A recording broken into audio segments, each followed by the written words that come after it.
Здорово. Я за улицку. Я пойду ловить рыбку на сетку. Ой.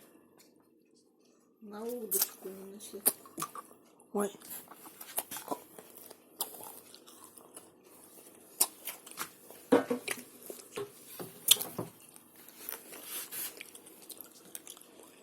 На фантик.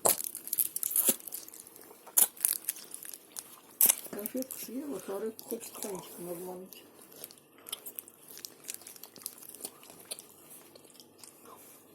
Веревка. Ой, нитка, палка. И что это такое? И зубочистка. Рыбки зубы чистить. И фантик. Ставьте свои лайки. Предлагаю.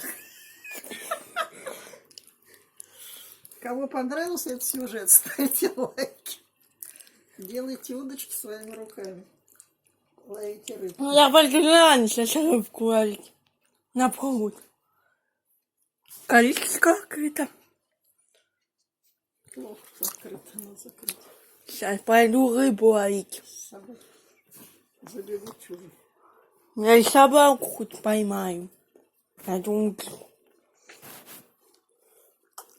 Скорее всего, тебя собака поймает.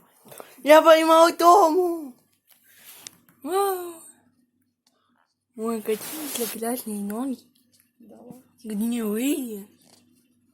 Типун тебе на язык гнилые. С зубами. С корнями. Грибок у тебя накинул. Перестань болтать.